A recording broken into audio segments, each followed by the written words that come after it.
So calling this meeting to order at 6:05. And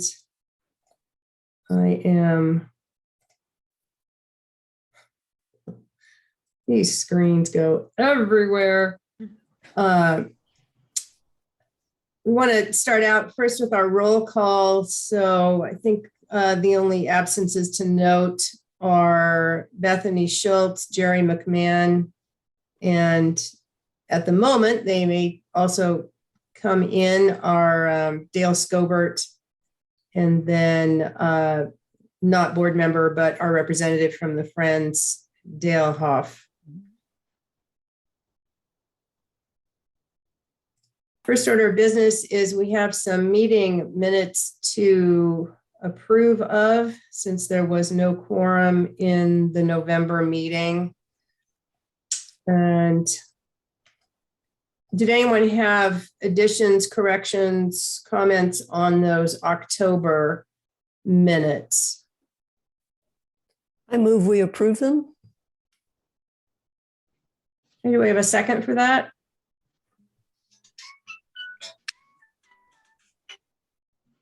I'll second it. I wasn't at the meeting, but Yes. Thank you so much. you're welcome. Okay, and then moving on to November minutes. Oh, we're going to have a vote there? Oh, yeah, we could do that.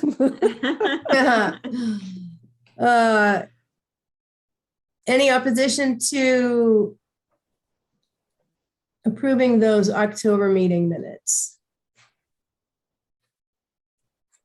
Okay.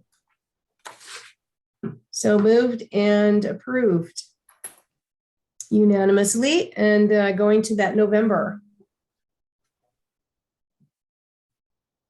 Any additions, corrections, comments on those November meeting minutes? Heather, Yes. first, I apologize for not being there, but I did review the entire video recording of it. And I also personally thanked Tyler for the presentation that he had made. But there is one clarification in 5.2, the last bullet, which is about the Ldac committee, which Sarah reported to you on. The group did decide to wait until for the 2019 and 2020 annual reports. Mm-hmm. But the following language should be added in the middle line. After the word before, considering whether to forward. Okay. They did not actually agree that they will necessarily be willing to forward. So we just have to say that it's a possibility. Okay.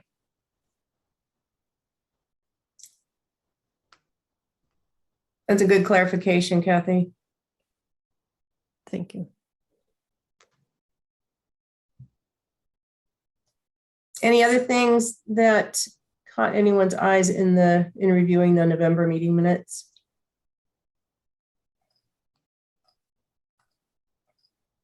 Okay, let's get a motion to approve the advisory board meeting minutes for November meeting.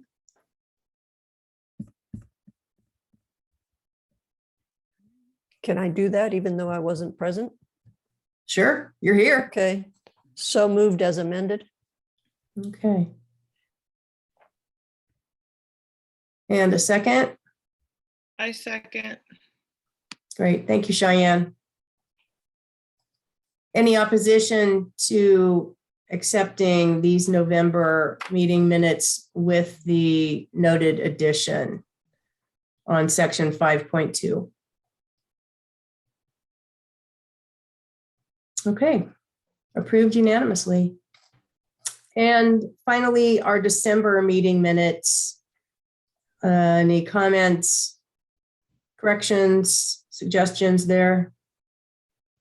I have a question. I'm wondering whether we can actually call this minutes of a meeting since we didn't meet. We can't have a roll call We couldn't have an approval of minutes. Mhm. That's true.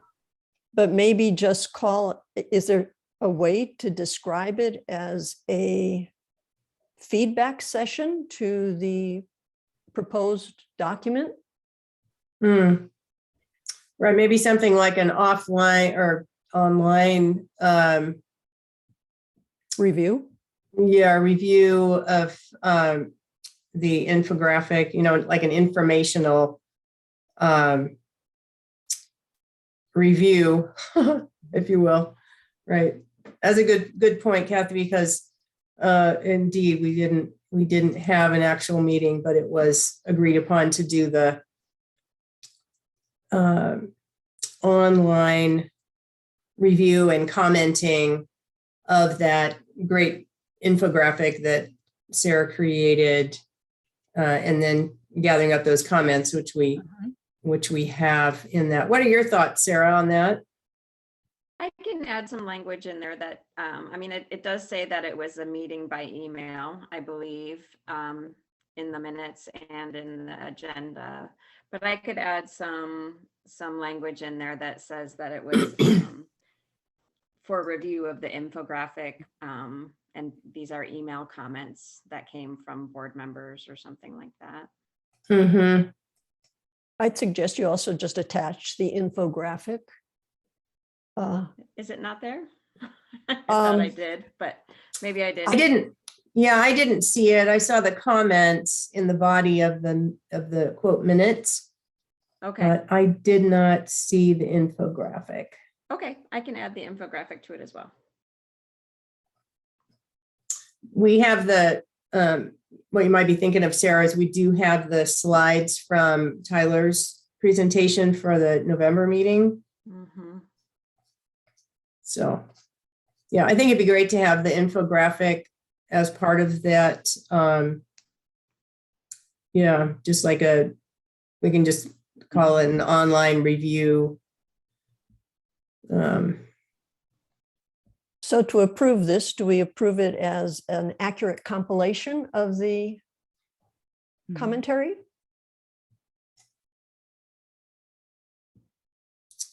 I don't know that we even need to I would say, yes, agree to what's been included with the addition of the infographic that Sarah's going to put in.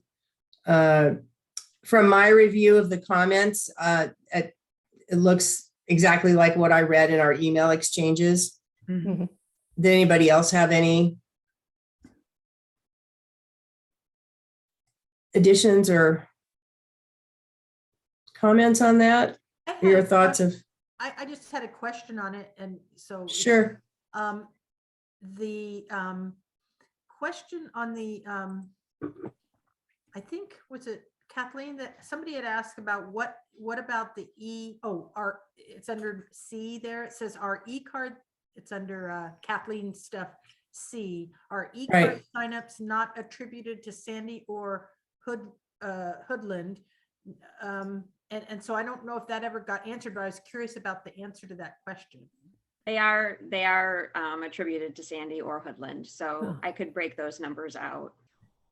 Okay, I just saw the, the, what do you call that graphic thing you're talking about? And it just says like e-card 742, Hoodland 113, Sandy 518. So is that what that, does 113 and 518 equal 742? No. So e-cards. Yeah, I think Thea got confused at the end there. Okay. We were working on it together ultimately, and then she asked Chris for some numbers, and I don't think she got the number that she needed. So yeah, we need to update that anyway. Okay, all right. But the 113 and the 518 were the numbers before November. Okay. So we just didn't add the November numbers into those. Okay, all right. I was just curious what the answer was, but yeah, that looks great. Thanks. And I appreciate everybody's comments too that came through on the emails. I would love to have gotten some more, but we had some good points. Basically, I think the most important thing was just there's so much agreement that it was a really great, great informative tool to have this infographic. And to continue it. Mhm. I assume we'll talk about this more on the section of the agenda with Heather's note. With Mhm. the library awareness brainstorming, Mhm. I mean.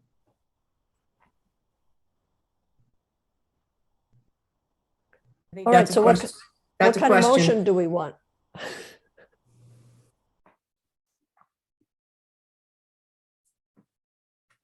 I think we don't even have people here who commented other than you, Kathy, Drain, and myself, because Jerry's not with us and Bethany isn't either.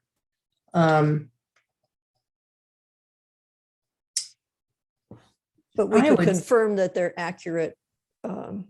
Representation of what, Patients. Mhm. Right. Right. Why don't we just do that? Mhm. So I don't even think that's a vote worthy. I think that's just simply, we've said that what's presented in this document is the same content that was on the emails from what we've read. Mhm. So, Sarah, if you can make those adjustments, because the board meeting does say that it was, called to order Yeah. in the council chambers and yada, yada. Mhm. So Mhm. that'd be great. And then if you can, do you have the capability to revise the title from minutes to what we Exchange? Right. Yeah. Email feedback or something. Mhm. I think Yeah, I like- do, but I will double check that. Mhm. Okay. Yeah, just like collection of, it's not summary because it's everything that was given in comments of an email review and discussion. That'd be great. Mhm. Oh, baby. Is that cedar? Oh, No, that's Stella. Stella. Stella. Oh, okay, fantastic. Let's let's go to new business. And the annual report for Ldac. All right, I will go ahead and share my screen so that we can look at the report together in case you weren't able to print it out. Great. Sorry for the extra pages in that report. Hopefully it didn't cause you too much trauma. Let's see here. I'm not sure why those pages were there because it's not in the document, but okay. So in section 1 of the report, it's basically just reporting on the population and the percentage of library board members. So at the end of this particular fiscal year, 2019-2020, we had 1 vacancy and it was in an unincorporated area. Mhm. So.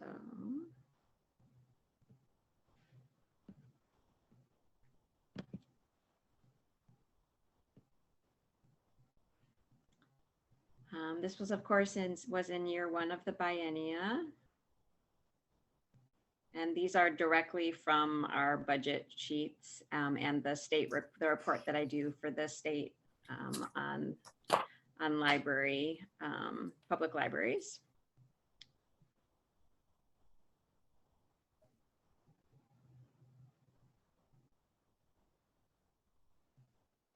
And just stop me if you have any questions as we go through it. I'm not going to read everything to you. So that was the revenue detail, and here's the expenditure detail.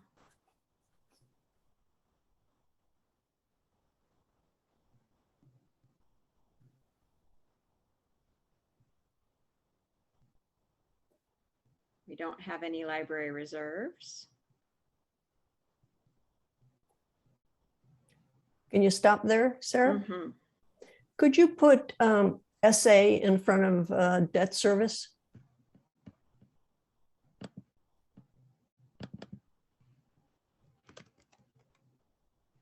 Maybe I can. Let me see here.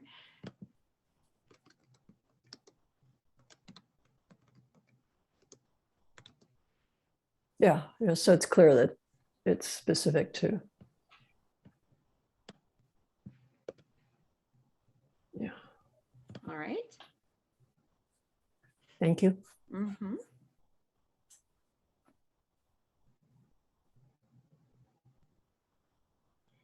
And then here are the allocated costs that the city was charging the library. So I have a suggestion for 255 when you get there. Okay.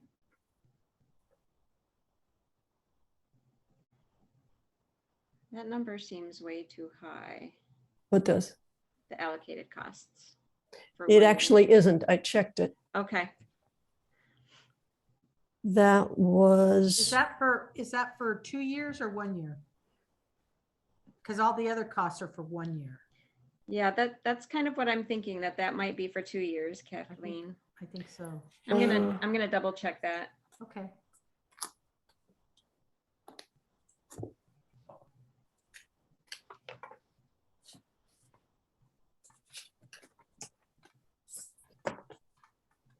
And then this is directly. yes, that's from the- correct. Sarah, that is. For 2 years? 341 was for the biennium. Yeah. I was thinking that looked really high. So thank you for catching that.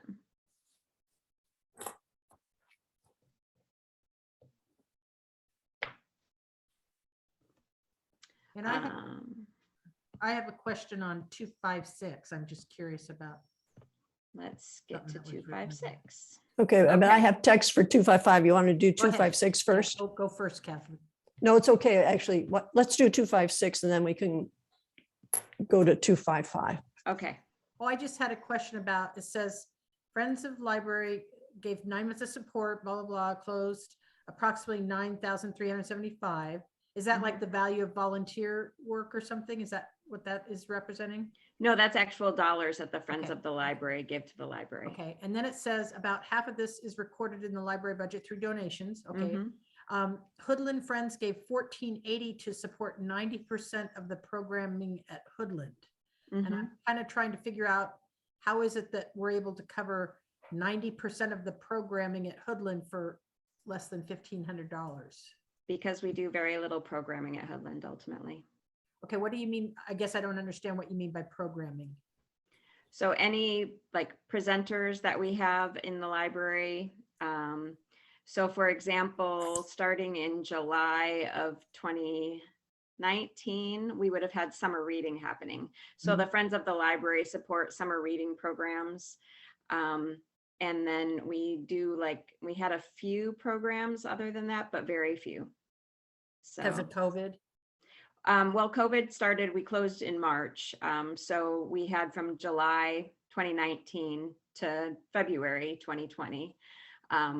But yeah, we do very little programming at Hoodland, and because the Hoodland Library budget is so tight, almost all programming that we do there is supported by the Hoodland Friends. Okay, thanks, that helps. Mhm. So in 255, Sarah? Mhm. Oh, one quick note. I just noticed a typo in 256. Oh. Last line, through donations, is a typo in through. Right. Thank you. Mhm.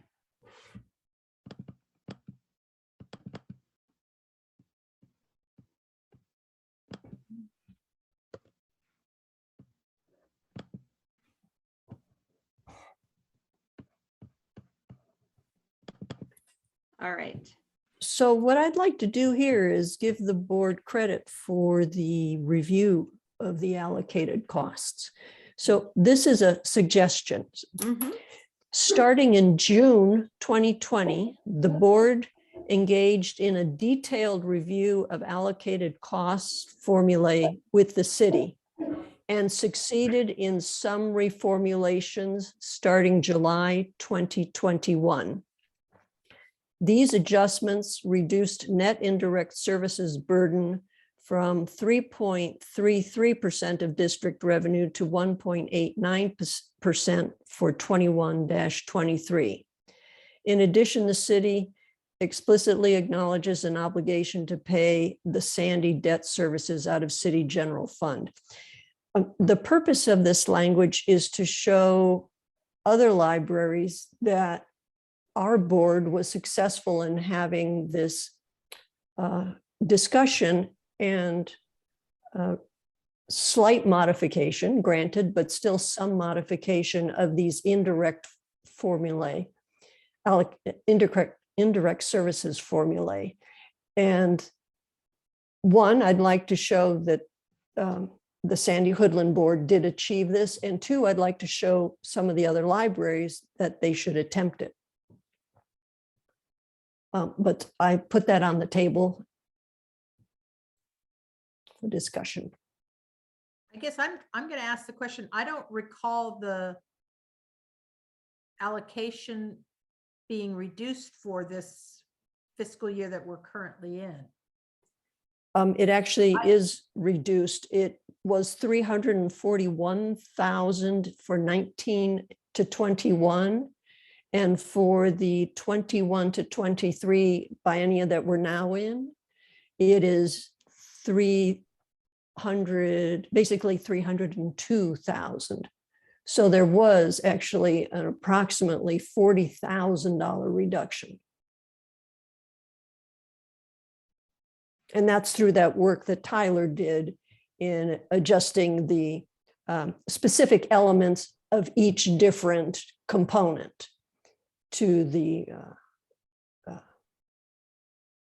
am I using the right word, Kathleen? The individual elements to the indirect cost calculations.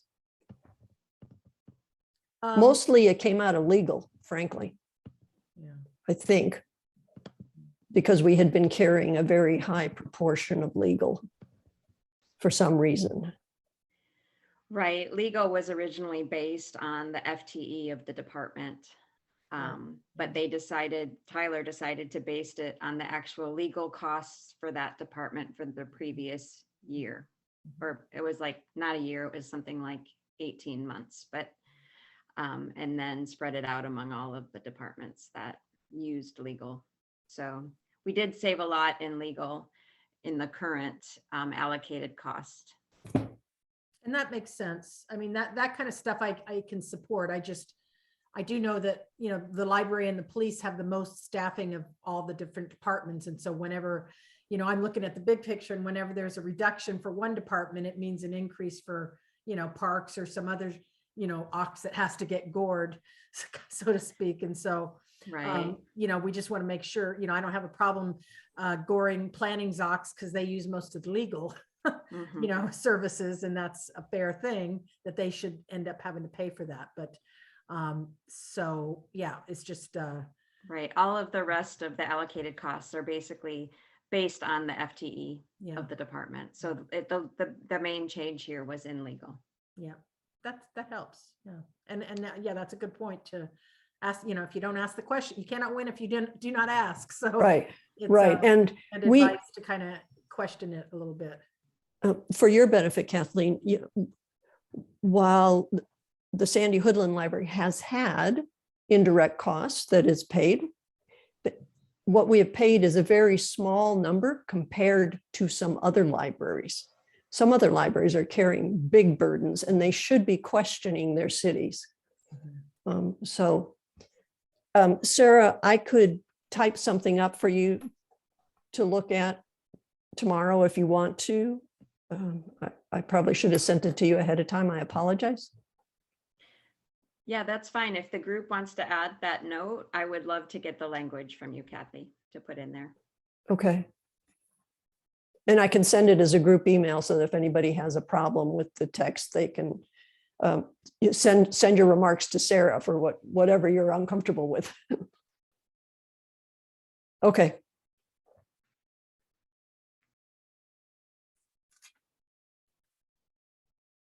Anything else for this section of the report? Okay, I'll move on to section 3 then. Oh, I'm going to go back to here and I'm just going to put a note in section 2 that says add Kathy Drain's language to this section. Okay. I did have one, oh yeah, go ahead and add that. One of the things that I did kind of notice on something here was the amount of money spent on what do you call that? Excuse me, I'm going back to expenses, collection expenditures on 2.20. And it's 113,517. And I'm just kind of curious, I kind of looked at the total budget revenue, or I think I forget which one I looked at, whether it was I think the revenue 1.7 million. Yes. Okay, yeah, and so that represented about 7% of the revenue being spent on the collections. And I'm just curious, obviously most of the revenue is spent on salaries, but I'm just kind of curious from a comparison standpoint, sort of like you alluded to, Kathleen, is about 7% revenue being spent on collections expansion or management or replacement or whatever. Is that kind of, are we in the ballpark with, is that low, is that high, is that average, or do we know? I'm just curious. The collections expenditures are all over the board for Link Libraries, really, and it just depends on their budget and how much. Ultimately, I spend every cent left over from all of my hard costs on my collection. And I think most libraries are pretty much the same. I get a report monthly, or no, weekly. No, monthly. I get it monthly, but that says ultimately that Sandy and Hoodlum are net lenders in the district, which means we're buying more copies of things that go out for holds for other libraries. So I think our expenditures are not poor. I certainly would love to spend more money on the collection if I had it. But I think we're probably somewhere in the middle, and what we do purchase are things that people in the district really want and need. I haven't done an audit of how each library, what their collections cost as opposed to their revenues, but all of that information is available in the state statistical report for public libraries. So I could do that, or you could do that if you wanted to. Sarah, that would be an easy question to ask Catherine, just to take her data from her Excel sheet and take that line item against each library's revenue line, and you'd get a nice little chart. Right. Or once we get these reports for this year, we could look, because we've been looking at them at Ldac, right? We could look at previous years, and I could come back at the next meeting with information, or send it out by email, the information out by email, how much each library is spending, what percentage of their revenue they're spending on their collection. Yeah, no, it's just interesting, I'm always interested in this because of how much, like you said, the ebooks and audiobooks and all those other things and what they cost compared to just buying a regular book that you have for till it wears out. When we're, that's, I think, going to continue to be an expensive part of our, it's very valuable to have all those, but it's also, from what you said, very costly to provide those kind of electronic online resources and having to buy them every so many rentals and this and that. So I'm just curious how that kind of lines up with, future plans for how people manage those collections and where the money goes. So Well, yeah, the it's very good thing interesting. about ebooks and e-audiobooks is it's a joint collection for all link libraries. And we're currently paying based on the number of users within our libraries that use the items. So it is equitably split between all link libraries, and it all goes into one bucket, and we purchase those items as a group. Does that make sense, Kathleen? Yeah, that's great. I was just curious about that. Thanks for explaining it. Yeah.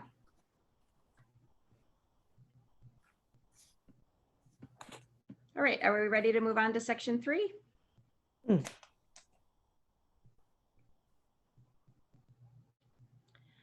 So these are based on the old library standards. This is still part of our reporting structure.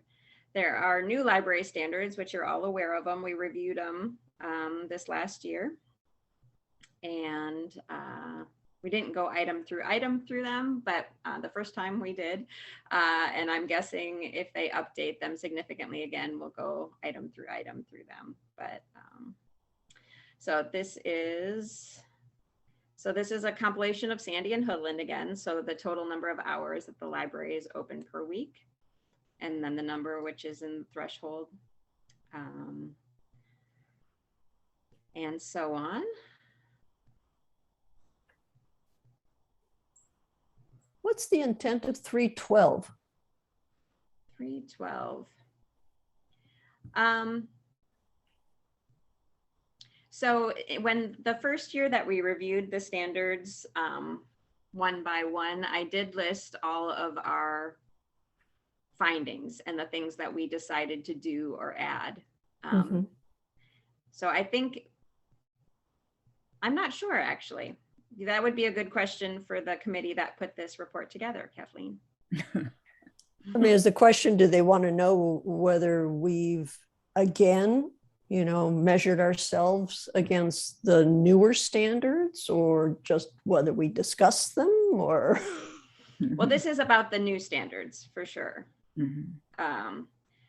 Because the old standards are in here, right? And so this question is about the new OLA standards, I believe, is the intent of it.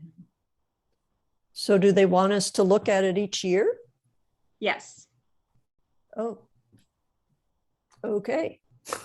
Yeah. Well, I think, I'm not sure if this is an answer to your question or just kind of fleshing out a bit, Kathy, but I know when we reviewed these period by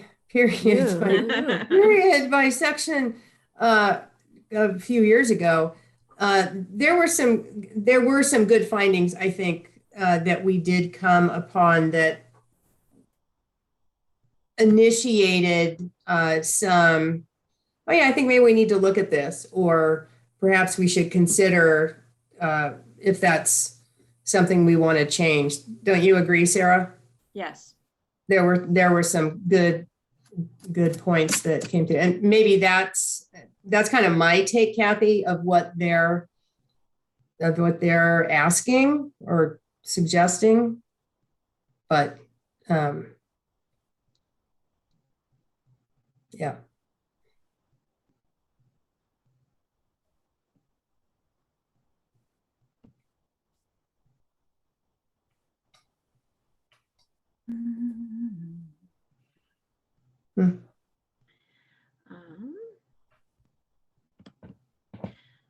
Any additional comments on section 3? All right, here is section 4, where we have the opportunity to add any additional information. So how in your state library report did your report acknowledge the effect of the COVID closures? Mhm. if at all? Mhm.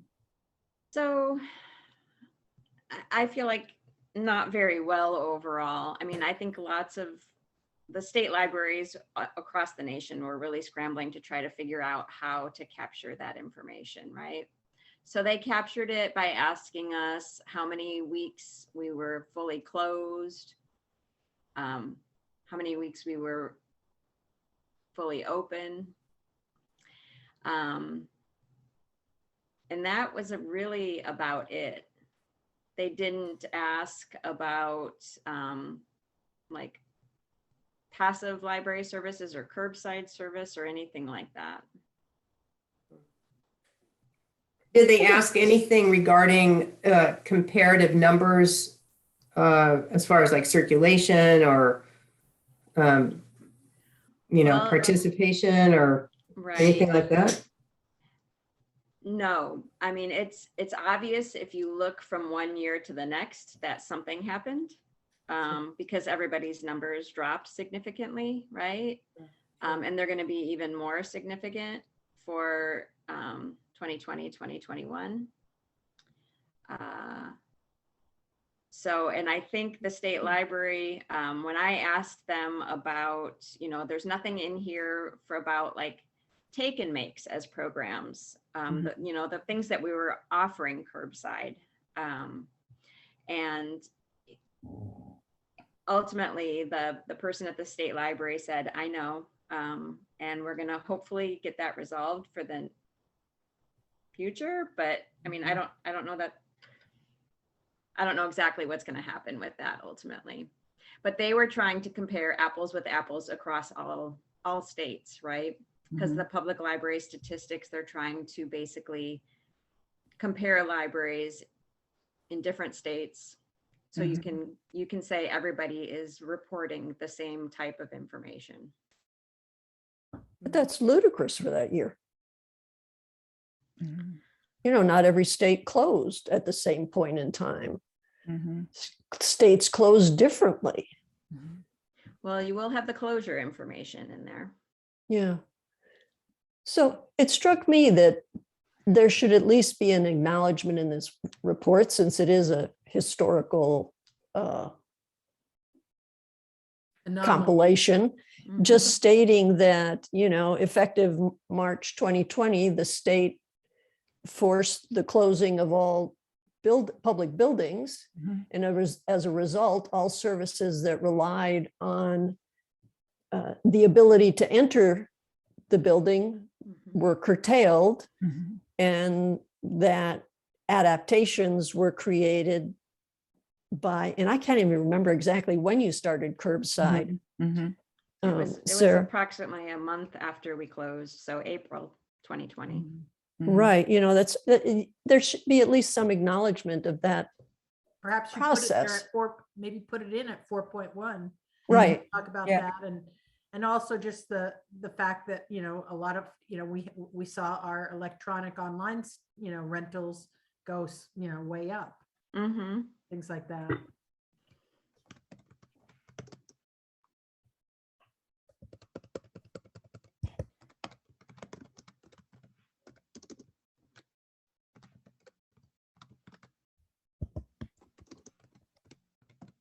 I'm just going to make notes to myself and I Mhm. can add this information later.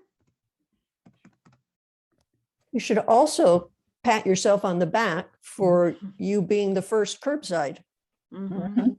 Mhm. in the whole district. Mhm.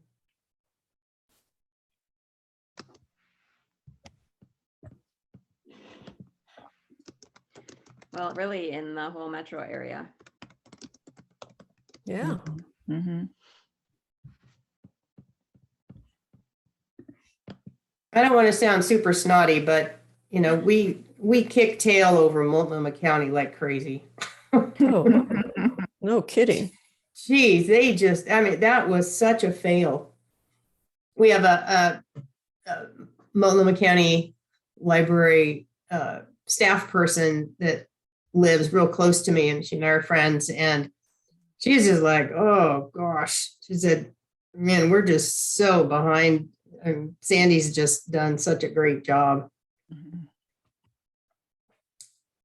I wonder, Sarah, unless I missed it when I had to step away for a second, but might 4.1 also be an area that we could include our infographic? I could send it as an attachment after I update it, with the pieces we talked about. Yeah.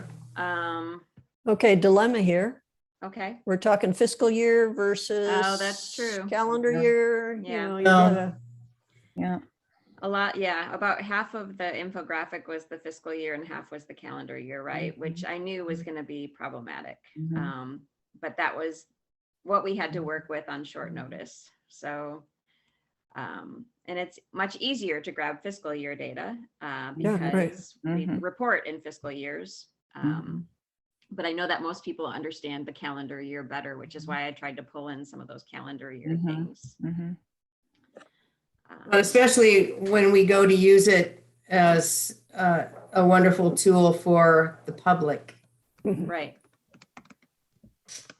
I mean, this whole process of collecting all this data, and I get it, they're just kind of looking for dry data, numbers and stuff that they can compare statewide.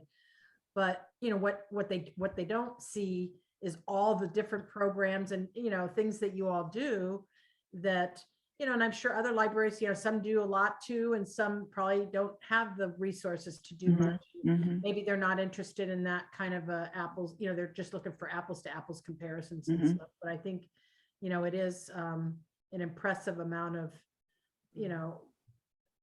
opportunities that you guys offer to the community that, it'd be nice to kind of just advertise, pat yourself on the back somehow with some kind of, even if it, you can put a little disclaimer that it's a different, calendar year versus whatever, but it's, I think, helpful to let them know kind of the scope of what all you're able to do. So. How about if it was something as straightforward as X number of new programs, begun and offered during, during the 20, during, as a result of the pandemic and the closure and so on. They're just saying, never before offer, some type of wording that basically necessity some other invention. And, we had that so many of these programs continuing. well, that'll be in the next year's, the subsequent year's report. Right. But the speed of the adaptation that you were required to do in that last quarter of the 1920 fiscal year, give yourself credit for that.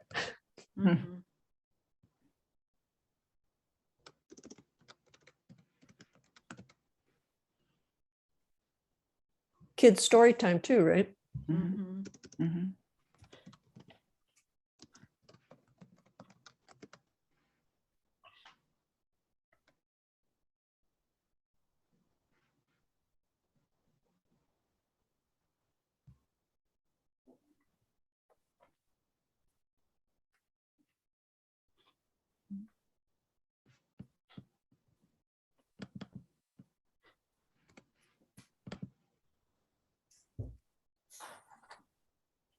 All right. Any other thoughts on this? What else? Anything else I should add?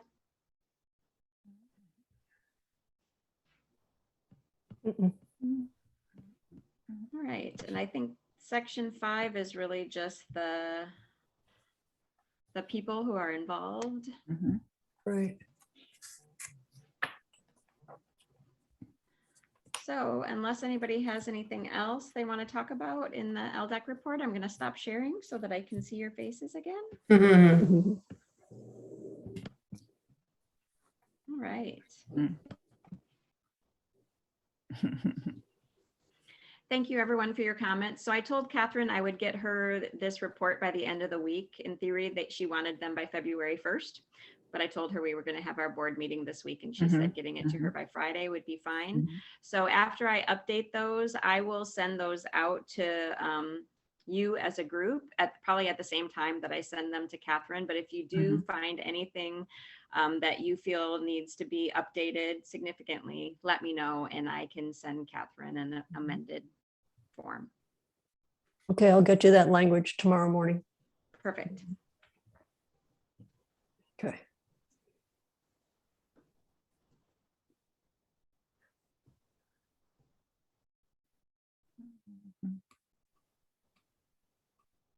And now, brainstorming. Am I assuming, Sarah, that you're offering to do that tonight?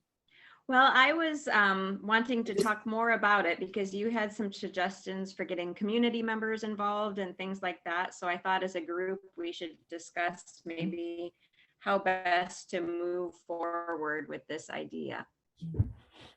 Great idea.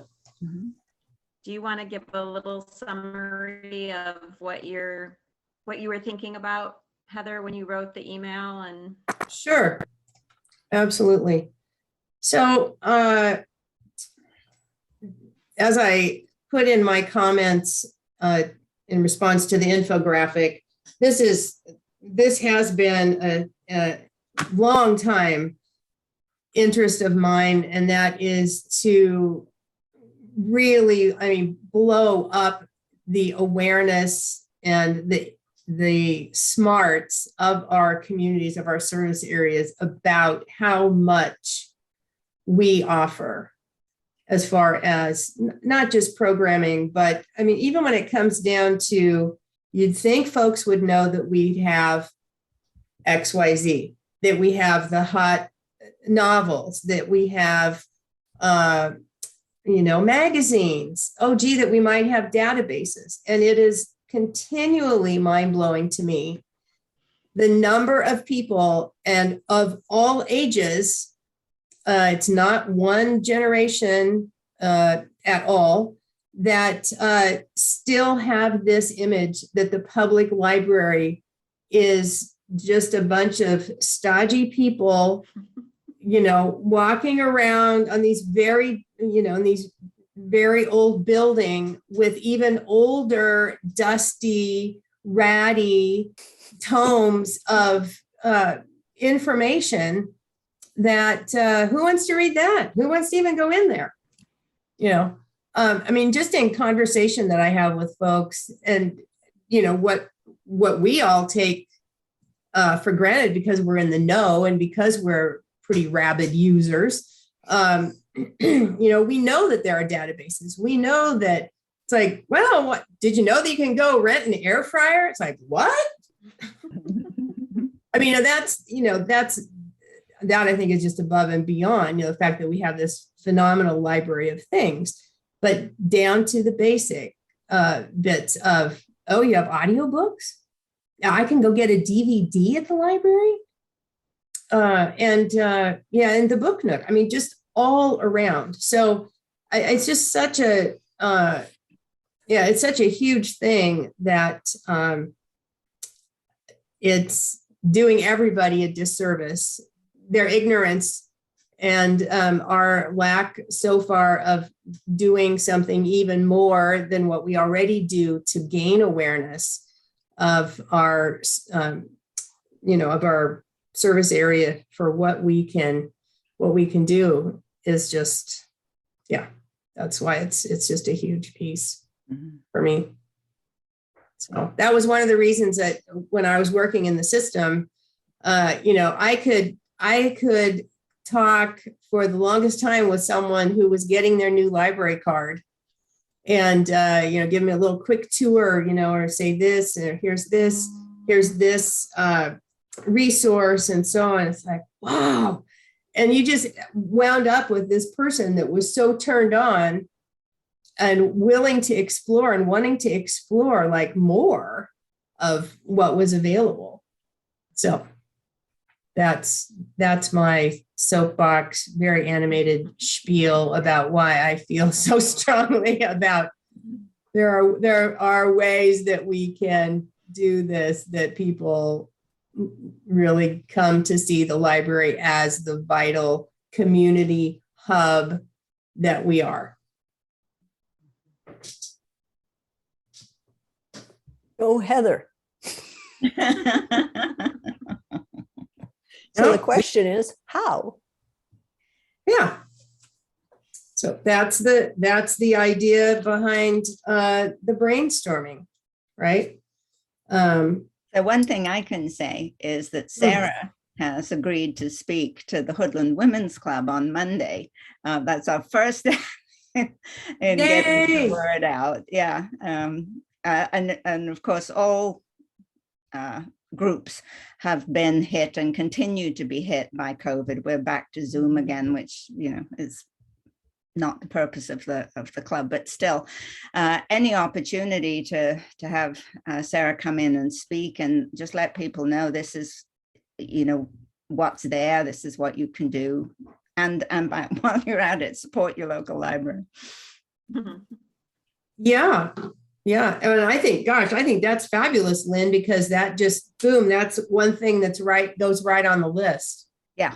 Is what community groups can we reach out to? Yes. Yes. And specifically, you know, how can Sarah or another staff member, whoever Right. would be doing that, how can they tailor their presentation to, you know, or highlight certain features, aspects, offerings, collections, what have you, for that particular, you know, if she was talking to the garden club, it's like, wow, why don't you come in and tour our seed library? Are you all on our email list for the gardening, you know, body, mind, spirit group that gets this great email? And, you know, so that's a great,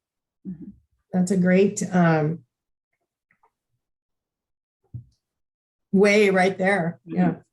No, I'm going to ask Cheyenne to kind of share some ideas. If she's probably knows Instagram much better than the collective knowledge of the other 5 boxes here on the screen. Yeah. Don't speak too fast on that one, Kathleen. Okay. All right. Me times 10. It's me. I'm the 2 Kathleens. But I would say that, you know, there's things like, you know, I got to say the Sandy Community Information Facebook page, you know, I think they have, you know, I don't know how many, probably, you know, tens of thousands more members than the Sandy city government, where we post a lot of our stuff. But what I was going to say is, you know, I'm glad to kind of go on Sandy Community Information page and say, hey, did you know that you can, you know, I rented an air fryer, or I rented a pressure washer from the library. You should go down and, you know, here's the things they have to rent down there. You should go check it out. You just need to go get yourself a library card. And then the next week post like, oh, hey, about the, you know, the plants or the this or the that. And another resource I think that is really helpful that has gotten, seen it be pretty exciting is, you know, just the reader board out in front of the community info center. Cause, you know, people are stuck in traffic for the food cart back up there. And, you know, and just make it short and sweet that, you know, hey, you know, library, you know, rent a, or, you know, check out a air fryer or a pressure washer at the Sandy Library. You know, just something like that that they can easily read quickly, and it, you know, piques their interest, like, what, you know, you can do that. And you know, just kind of getting out there, you know, real visual, because, you know, not everybody's on Facebook and and all, but I'm also, you know, Cheyenne, I'm interested in, you know, Instagram, and, you know, again, I know enough to be dangerous and that's it, but you know, what sites on Instagram, or who's got the most viewers that you could kind of post something on there. And it's something you kind of have to, as I understand, you know, you got to post it like, you know, once a week or something like that, and different people post and all that to have that interest. But let's hear from the youngsters. Yeah, I've had a couple thoughts about that. I mean, non-social media related, I think it would be just like so like funny. When I lived in Eugene, they had these signs for like the local like Home Depot or something, but it was like the local store, and they had the most bizarre things pop up on the digital you know, you drive by it and it changes, and it was just things that were like, oh, I didn't know that the hardware store had that. And so like I always thought that it'd be funny to like, need an air fryer, go to the library, or want to run air pressure or whatever it's called, go like bring your library card. But in terms of social media, I have been stalking some of the other libraries online. And I know like we have like 600 followers, and I know that like Multnomah County Library has like over 10,000. And you know, I think it's part of it is I know that we post, but they're posting pretty often. And they're also doing like social media contests. And so like they did like a scavenger hunt once where it was like if you could post photos of different areas like in the library or around town, then like people could compete and like win something random. And also like instead of just posting to post, like trying to like reach out to that engagement. And also like we have thinking about like younger kids, we like I know that like the Sandy cheerleading team has an Instagram, and like random sports teams have Instagrams in the clubs. And I think that if we were to tap into that, that might get some of the younger crowds in. And like just make it kind of fun, and even if it like feels dumb, that's kind of more fun. In terms of that. And I know you can just like build a calendar, like there's like things called a buffer, so you just build all the posts for the month, and then they automatically post for you, so you can kind of do it and forget. And I do think I like that idea of just like somebody going on like one of the community pages on Facebook and being like, oh my gosh, I need an air pressure washer and had nowhere to look, and I found one at the library and it worked great, and all I needed was my library card. And then like going into like the moms group and being like, oh my gosh, I needed an air fryer, my air fryer broke, and I ran over to the library and picked it up. And kind of just like getting into random groups that are like open to the public that all of us at some point are on, I think could be a way to reach. But then also like it's, yeah, that's kind of where my head is at right now. I did some stalking on the other libraries. They seem to be relevant and like kind of posting a lot, but like asking people to comment or like posting polls and getting people to vote on like what they think the book of the month is going to be and stuff like that. Yeah, that's a really great idea, Cheyenne, to connect in with some of the local groups. And, you know, like you're saying, the cheerleading group, so on. Does our robotics team have an IG account? I think because I was on it. Oh, cool. You know, because I can see it's like, wow, you know, the robotics team is headed to state again, you know, come to the library to get resources on how to build your own, whatever, right? But yeah, in my Pete, you know, or something just freaking random like that. Yeah, it's oh baby, oh, but that the engagement is what we want. I mean, that's what's so key. And my other drum that I'm going to bang, that Sarah's probably going to put her head under the table when she hears this, but the other huge thing is you've got to use hashtags. And yeah, and then you know, have some, and again, I'm happy to kick in on helping Thea or whoever's posting with that, Sarah. But getting the engagement, and if we had like the cross referencing that Cheyenne brought up, that, oh, Sandy cheerleading's mentioning us for something, like maybe they have a meeting in the community room, right? Or yeah, who knows?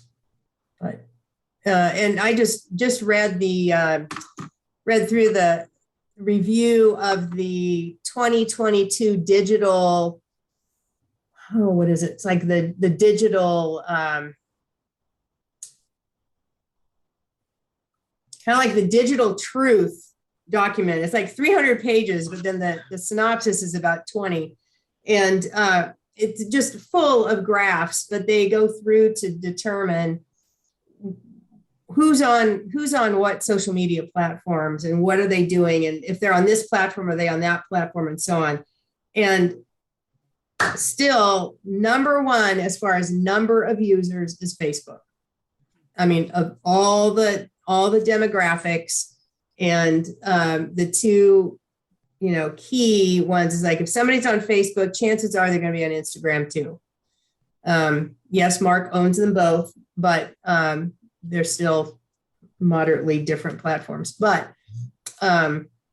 anyhow, The yeah. more I think about it too, is well, yeah, because Mark owns Facebook and Instagram, and then like TikTok's all of a sudden thrown in there. And I feel like when we think about posting on social media, I just finished a contract doing like promoting a book for a couple professors on their social media. And we found that like just posting a photo or just a caption wasn't like there was like zero engagement. But when they posted like a funny video of them opening up the book, and then like one of them like grabbed the book, from like the kitchen like sink, it was like, oh, what's this? And just like thinking about like different ways you use social media, or maybe like a live stream, like the the leadership team or group from the high school like does their meeting inside, because it's like world is virtual, like outside or inside the library, and they live stream it from there, and just kind of using social media, like all the little gadgets and fidgets that social media has, because I think people are kind of getting bored of just like the photo or just like a long paragraph. That's why reels on Instagram are just ballistic. Yeah. So yeah, I think we've got some great ways. And I think with Instagram and Facebook, not so much for the younger population, but stick with a couple for right now to like really get our chops more refined, and to get that, it's that consistency that makes a huge difference. It's not even, I mean, the number of followers is great, but if you don't do enough with it, doesn't matter. I mean, if you have, but if you're, through using hashtags, through your consistency and so on, you're getting people to comment. That's what really brings, and that engagement is what brings people like, oh, wow, that's around. So, but yeah, and fun things, and, bringing back the reminder that we've got all these story times on YouTube. Monica's been doing all these, story times for the last almost 2 years. That folks, I think, moms especially, can be reminded of. So, last thought. Sorry. What no, about you're good. engaging on like, not like ads, but like Facebook Marketplace and things like that? Because I know people like me, I needed a new desk for my office, and so like I searched, but like people look for air fryers and air pressures and all that. And so what if we just had an ad from like the Sandy Library, so when people search for something, instead of like being like, oh, this is $600, so like there's one that's like free, bring your library, free through the library if you have your library card. And then that's another way for people, just for like all the stuff that's non-book related that people need randomly. Yeah. Before the meeting tonight, in preparation of this little discussion too, I was looking through the notes from our meeting back in February of 2020, actually, back when we were going to be all part of the census. And of course that passed, but we had, towards the end of that meeting, we had a little bit of brainstorm time talking about how do we get the word out that we, the library, are part of the census and that we're going to have representatives there and so on. And there were a few, I just did my brain dump at the time, and there are a few points in there that we could add to that are applicable to this, such as Nextdoor is a really good app for, just what you were saying, Kathleen, about getting on and saying, hey, did you know that at the library, blah, blah, blah, that we've got this or this or that. I will tell you that Lara and Molly from the Hoodlum Library have both posted on Nextdoor. Laura will post the newsletter and show it coming out. I don't know what the interaction with that is, though. From the Women's Club, the last time we were able to meet in person, one of our members posted an invitation to join us for the luncheon, and got a pretty good, back and forth response, and half a dozen people who, who showed up. So again, it is that call to engagement. In that case, it was also a free lunch, but it was also, for folks who are new to an area finding out. But anyway, I do want to point out that both Laura and Molly are posting. Great. Are we doing that in Sandy, Sarah? Well, Nextdoor used to allow government entities to be individuals on there, and they no longer do. So we used to have an account for the Sandy Library, and I think the Hoodlum Library, but that's not allowed anymore. Yeah. So you have to have somebody who lives in the community post and or join the group and then post. And Thea and I both don't live in Sandy, so neither one of us has a local address to put in there. So nobody is quite doing it for Sandy. Maybe we should have a engagement subcommittee of the library board who works on things like that. I don't know. Or a set of volunteers, maybe. I will say that I was like, and maybe the Friends group, it's something that they could do too. It's just, they live in the area. I think most of the Friends group don't want to even deal with Facebook or any social media. There you go. I don't actually know what's happened with the Hoodlums Friends group, because last I heard they were definitely looking for board members. I don't know why. They have officers. So excellent. Yeah, Cynthia Bowie stepped up to be the president, and they have a few officers. So good.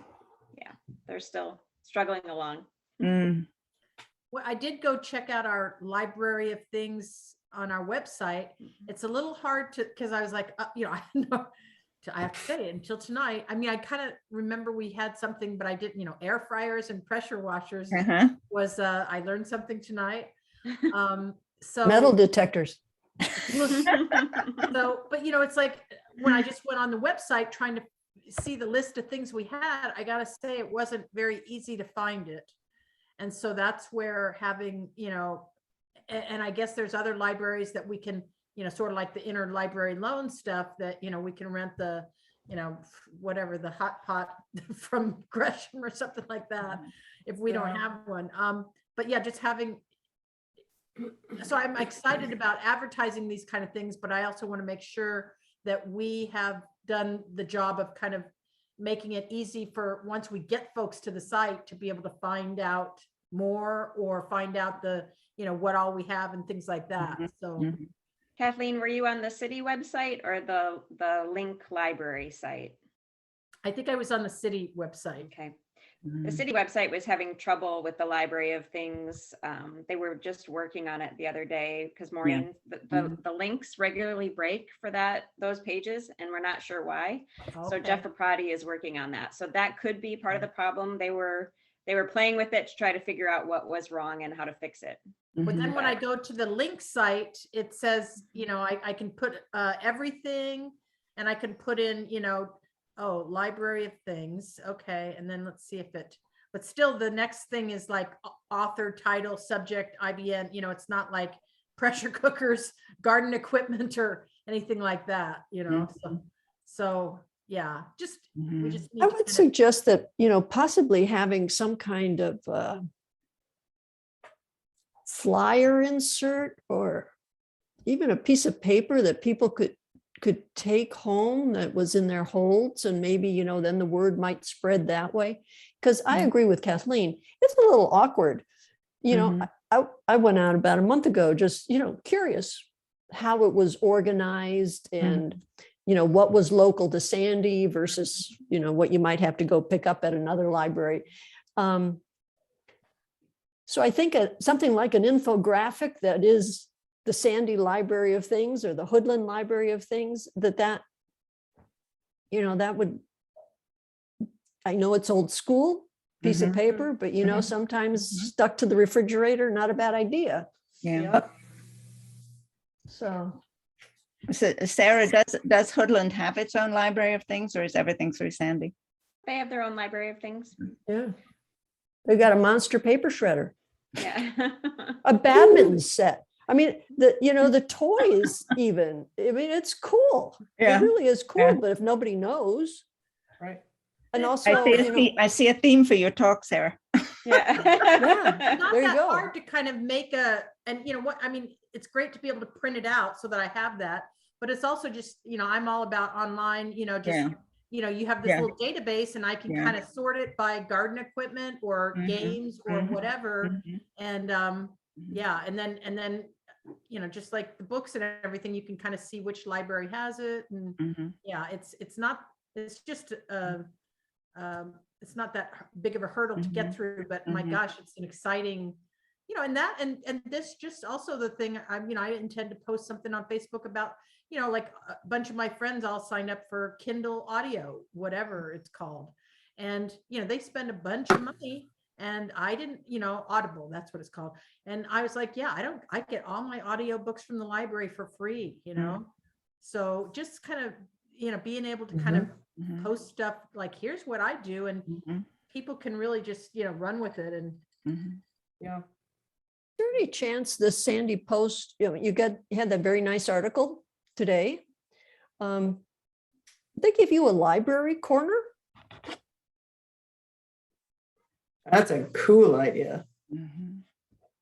And Garth, might do that up in I was just wondering about that. up in Hoodlum, if he had a little box, weird library thing of the month or something like that, old school again, but getting a slightly different population than the population that Heather and Cheyenne are talking about, getting both the older reader as well as the the younger hipster.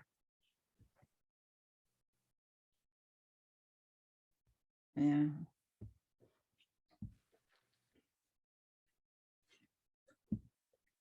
We had back at the list of brainstorm ideas from 2020, the Hoodlum Fire Station Reader Board for the Hoodlum branch. And then I think this was probably, may have been Bethany, but area realtors in their newsletters or, in their reader boards talking about just as community service. I mean, if you want to collect toys or if you're going to collect jackets, scarves, and hats, how about promoting this great resource for your potential buyers and sellers?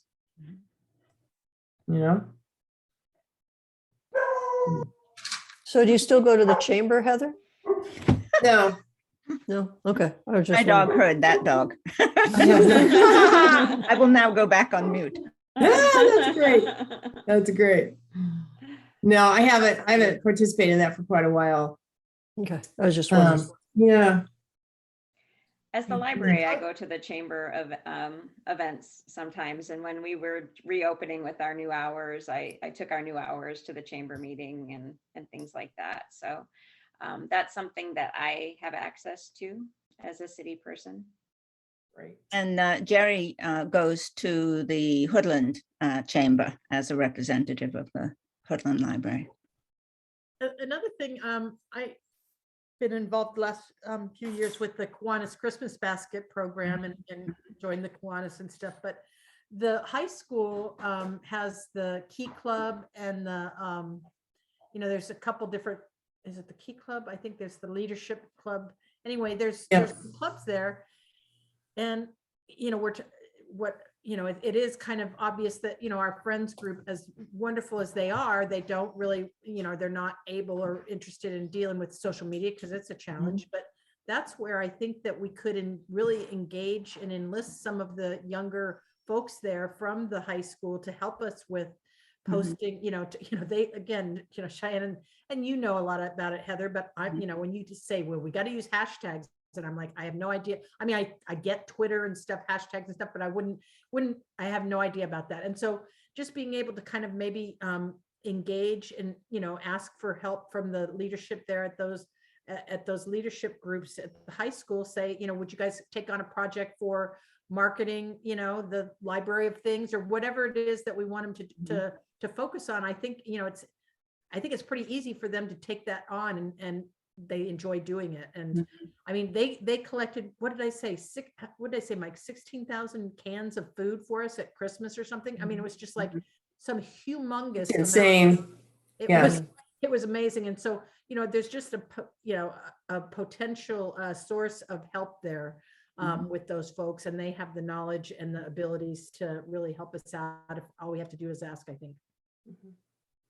Yeah, I think that's a great idea, Kathleen, because there could be an internship opportunity, like you say, senior project or junior project, whatever, that it could be, working with Sarah, Thea, whomever, and, coming up with talking about a plan, whether it's marketing plan or specifically some aspects of our collections or our services, what have you. And get those young brains in it. There is a grant opportunity right now for a teen internship program that Rebecca is planning to apply for. She just sent me an email about it today. We've been waiting for the news for the new cycle to come out. And so she is interested in getting a teen intern. So that would be a great opportunity, not only to help her with teen programming, but to help market the library. That's great. Yeah, get somebody that really knows that social media stuff. Yeah. With appropriate oversight. And just to let you know, Thea is starting she's informally calling it What Do You Know? And it's What Do You Know Wednesdays. So she's planning to post standard things about the library that we feel like everybody should already know, but they obviously don't. That's great. You will start to see posts probably about cultural passes and the hold slips being recyclable and just basic things about the library that we sort of expect that people already know, and we keep finding out that they don't know. Yeah. They already have kind of wastewater Wednesday. You might have to change the day. Uh-oh. They're trying to kind of sell the whole wastewater stuff. Well, this will more likely be on the Sandy Public Library Friends account rather than the city account, but some of them might cross over. So maybe I'll see if she wants to post them on a different day. Not to be associated with Wastewater Wednesday. Yeah. Oh, that's great. So I really wished, and this is a budget issue, right? Thea works 30 hours a week, and we could really use her for 40. And her time is super stretched, creating flyers, creating slides for the digital display, posting on Facebook, and being on all the public service desks. So it's something that's been on my mind for a long time. I have 2 other employees who are at 30 hours a week that I would love to get to 40 as well, but it's a tough on the budget. I don't have the money right now. So. Is Rebecca 30? Rebecca's 30, Thea's 30, and Katie is 30. So Rebecca's the teen librarian, Thea's our publicity person, and Katie does our outreach to the Spanish language community, and all 3 of them could use an additional 10 hours a week. So if you have any bright ideas on how to get the county moving on thinking about the task force, or any other ideas for how to supplement the library budget. I would love to hear it.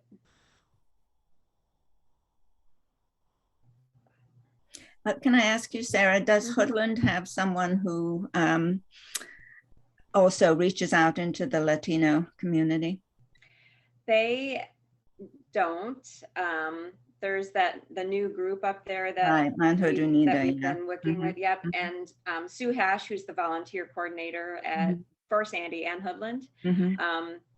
is in contact with them and Mhm. working on the programs with them and getting volunteers for Yeah. those programs and things like that. And Yeah.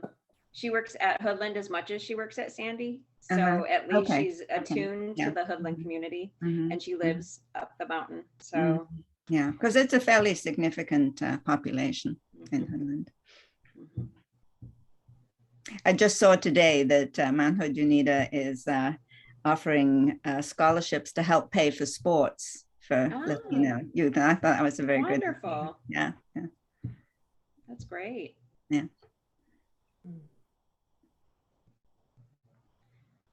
Well, I want to ask everyone to just keep this brainstorm kind of an open Mhm. little pod so that it's like, oh, huh, jot it down or, pop it to Sarah, what have you, if that's okay with you, Sarah. Oh yeah, no, that's great. And yeah, and someone I really would love to get her input on this, and that's Desiree.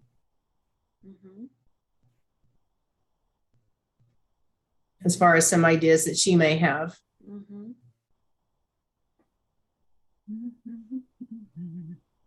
So, okay. Anything else Nope. from the chairs? Since we're not on the floor. Kathy, do you want to give a quick LDAC update? Right. I thought I would do that. So we were supposed to have a January meeting. We are not going to have a January meeting. This is the state of LDAC these days. I think the tendency will be to go back to quarterly meetings. So we're supposed to convene again in March. My guess is by Zoom. We're supposed to continue the discussion that I precipitated very uncomfortably, frankly, at the, was that November meeting? Sarah? Yeah, I think so. Not what anybody wanted to hear, I can tell you. There are 3 libraries that are effectively treating the library as a slush fund, the library district revenue as a slush fund. Oh, gosh. And because we haven't had updated reports, and the last set of reports we had were from 17-18, I could only make my presentation based on the data from that. But I made everybody extremely uncomfortable, including the chair, who is from one of the libraries that is the bigger culprit Vendor. in this. So we are waiting for the data from this report that we discussed today, and for the, I guess we're going to get the 2021 report as well, Sarah. Not at the next meeting. It'll come. I think there are libraries who don't get their data certified early enough to feel comfortable sharing it with LDAC. Okay, all right. So we'll have at least 1 more year's worth of data to see whether the libraries are behaving the same way, or what maybe they've changed their way. I don't think so. So we'll see whether that discussion goes forward. I had requested that the matter be pushed to the county commissioners who don't want to handle it, because they're really the only entity that can enforce the agreements on behalf of the unincorporated residents. And it's the unincorporated residents that are actually getting harmed by the behavior that's going on. But we'll see what happens on that. So that's supposed to happen in March. Separately, I'm waiting for some documents that I requested under a Freedom of Information request to the county for the value of the building that was granted to Happy Valley when the Sunnyside Library, which had been a county-owned facility, was actually passed as a fully operating building, land, to Happy Valley in 2015. And the reason why I want that value is that with the amount of support that the county gave to Happy Valley, and that it will probably give to Oak Lodge, the Hoodlum Library has not been treated fairly.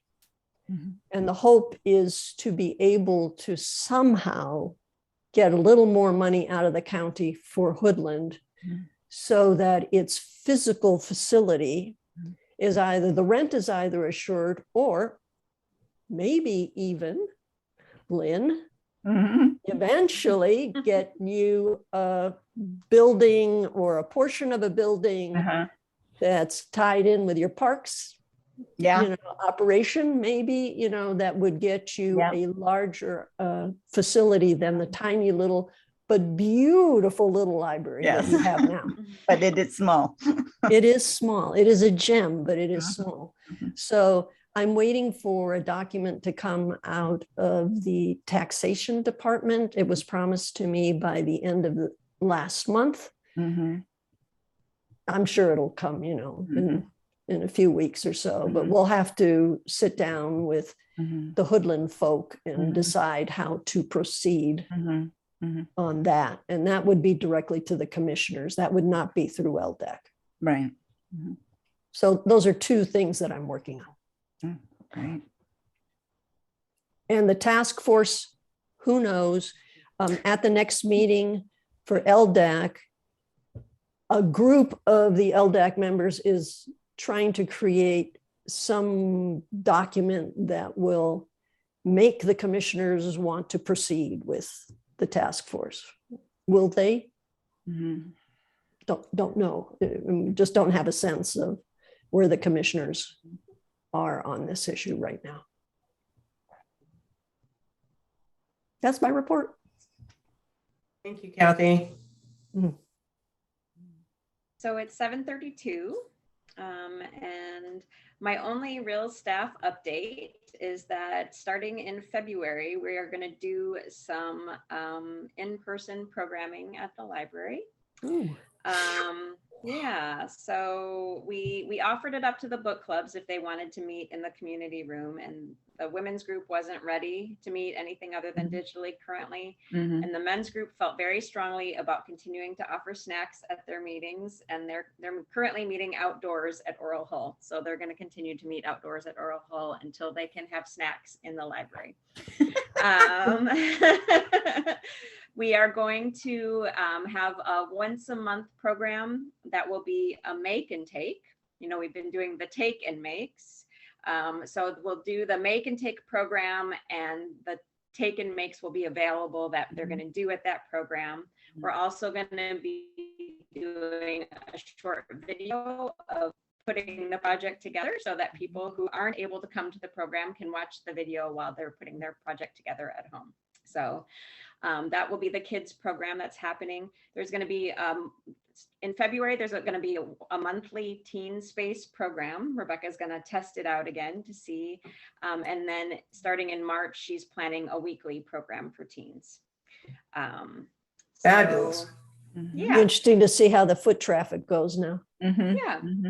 We're going to have the plant swap for adults in February. So if your home is looking a little barren, or if you've got way too many plants, feel free to bring some in for the plant swap or come and pick some up. So that's exciting. We are also, so Hoodland is currently doing indoor story times, and they're going to have their make and take program as well. On Fridays, the make and take program will be. So the make and take program at Sandy will be on the third Tuesday, and at Hoodland it'll be the third Friday. So yes, and then the Hoodlum story times are currently happening indoors. We're going to go back to doing story time in Meinig Park and at the end of February. So we're going to probably continue in Meinig Park for a while until we see how it goes with having lots of people in the community room together, because we're thinking the Make and Take programs will be a drop-in program, so it'll be less people all at once. So we're sort of trying to slowly get into programming and see how it goes. Nice. Fantastic. Good to hear. Any other points from anyone? Just For me. one thing. I'm sorry, Lynn, were you going to? No. Okay. I'm hoping that perhaps Bethany or Cheyenne might consider becoming an alternate on Ldac. I don't know, or Lynn, maybe you. I'd like to make it so that people, there are others who are as up to date on that as I am, so that if I have to, if I'm not present or at some point somebody else can succeed to this task, and then I can be the gadfly I want to be instead of annoying the commissioners in the official name of the Sandy and Hoodlum Libraries. I like it. So You do anyway, it so well, though. Yeah, you do it so well. you haven't been at the meetings, so you don't know what it feels like. Yeah, I'm sure it's I tough. can imagine that. I told Kathleen or Kathy Walker, or not Kathy, Kathy Drain, that after the last meeting, she did a really great job of bringing up a very difficult topic, and even got them to listen to the point where they said, let's wait until we have more data before we make a decision. But who knows what that decision will be, but Yeah. she does a great job. Yeah. Thank you, Sarah. But it's time possibly for some new blood, especially if we get the task force going, because that will redefine the institution, one hopes, and a new group working in the redefined world would be good. So, I mean, we'll see. This spring we'll have some sense of where we're going on all of this. I hope. Sad that I'm hoping, Sarah, that you've had a chance to kind of meet with Rochelle, our new Parks and Rec director, and just talk a little bit. She's kind of putting together her technical advisory committee group to kind of define the scope of, a potential new community center. Again, we're going to be limited by the amount of money we have. And we've already gotten some preliminary figures on pool parts of things, aquatic centers, that's pretty eye-popping. So I think everybody's going to have to turn down the volume a little bit, but I'm hoping that you've kind of had a chance to, meet with her and, and continue to be involved in refining what the needs are to kind of make that, community library meeting space, after schools things, the things that you kind of brought up before. Yeah, I told her I would be on the technical advisory committee. So yeah. Great, thanks. Yes. Good. Glad to see that going forward. Yes. So can I move we adjourn? I was just going to ask for that. Thank you. And it is 7:38. And can you get a second for that? I'll second that. Thank you, Lynn. Okay, meeting adjourned at 7:38. Thank you, everybody, so much for your presence and also your great participation. It's really wonderful. Good to see everybody. Yeah. Stay safe, stay well. Bye. Good night. Good night.